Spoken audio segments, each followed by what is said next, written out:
When your S1 screen system order arrives, you'll receive two separate cartons. The jams in the larger carton, the sill, head and covers in the smaller carton. Check the carton labels match the job order sheet and the screen calc printout to ensure you've received the correct items before opening the cartons. Check also for signs of visible damage to the packaging materials. Open by removing the staples. Be careful not to cut through the packaging and into the product. Leave the foam packing blocks in position and ensure the poly tube that is protecting the cables is unobstructed. Now separate the jams and position them so that the cables are taut. Place the head and sill carton on a clean level floor and open by removing the staples.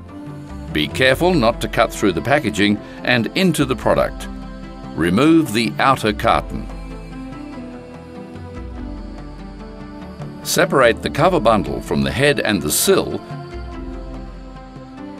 and place the cover bundle out of the way. Packed into the sill, you'll find an installation kit containing screws and mounting brackets. The angle brackets and the flat plates are supplied to enable the fixing of the screen to the opening. Once you've identified the head and sill sections, position the head section near the top of the jams. Note that the ends of the head have been marked with numbered stickers that must correspond with numbers at the top of the jams. Place the head over the plastic mouldings of the jams, lining up the screw holes. Using the screws that are taped to the jam plastic mouldings at one end, fix the head to the plastic mouldings with 4 screws on each side using a hand screwdriver.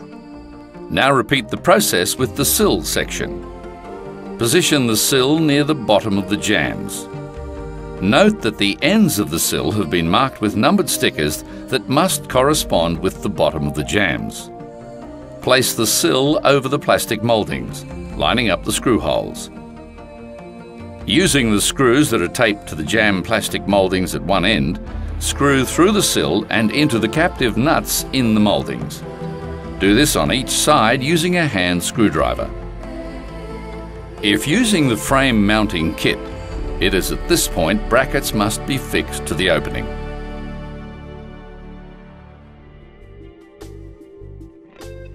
Place the screen against the door frame and square it up. Do not allow the frame to bend or twist. Remove the protective foam packaging blocks. Fix up the head section into a solid supporting structure through mechanical or adhesive fixings.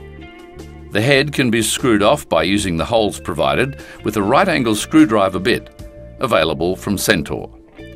If doing so, ensure the head is level and the screws do not interfere with cables or stile operation.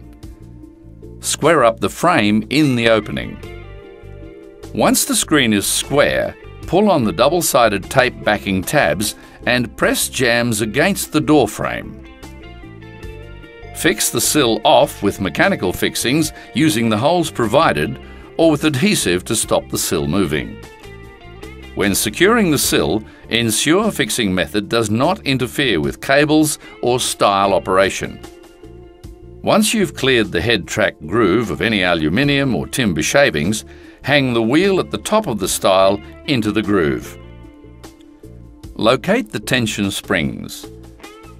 Now apply full tension to both springs in a single screen system by moving the hook on the spring tail to the last hook marked in yellow on the spring keeper in the stile.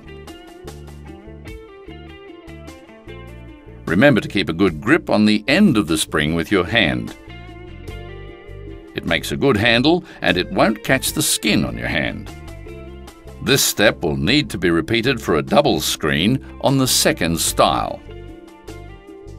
Remove the poly tube from the top and bottom cables. Remove both packaging clips by gently squeezing the clips to release them. Remove the packing from the top corner of the screen jam. This step will need to be repeated for a double screen.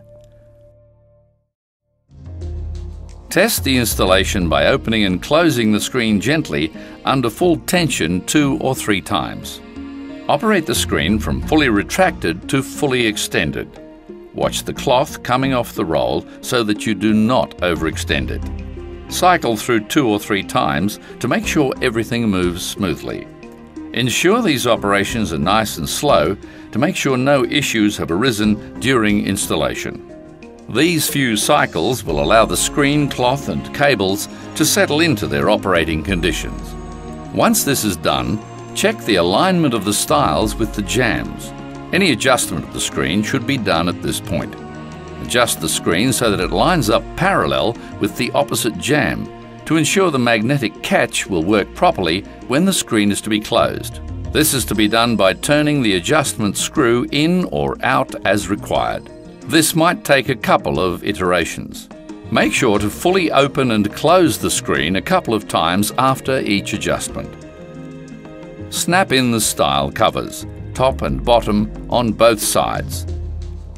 Place one end of the cover in the stile and work your way along. Place the sill cover in the sill and snap it on. Place the jamb cover in the jamb and snap it in. For a double screen unit, you will have 2 of these covers. Place the jamb stop containing the magnet in the jamb and snap it in. This jamb stop is only required for a single screen unit. Place the head cover in the head and snap it in. If you have a double screen, there will be a stile stop located within the sill. Position the stop as required and fix down by locking off the doorstop. A sill cover is provided as an optional protector that may be used on construction sites to prevent dirt entering the sill channel. The cover also prevents the screens from being operated until it is removed. Congratulations! You've now completed your S1 screen assembly.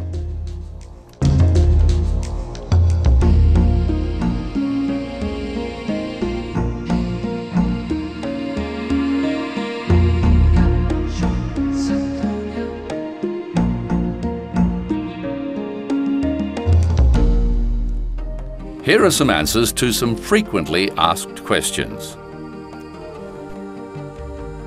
Removing covers can be done simply with some basic tools such as a thin blade.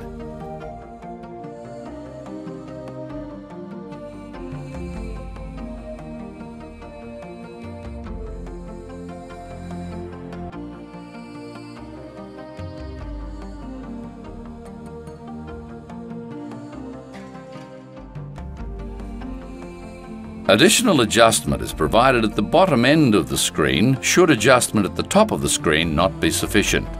This is achieved by removing the screws and repositioning the bottom casting into one of the 3 positions provided.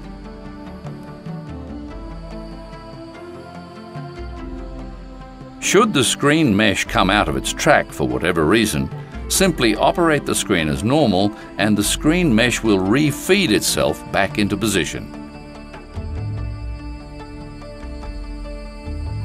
The screen system will cope with knocks and bumps to the screen, which are absorbed by the tensioning mechanism.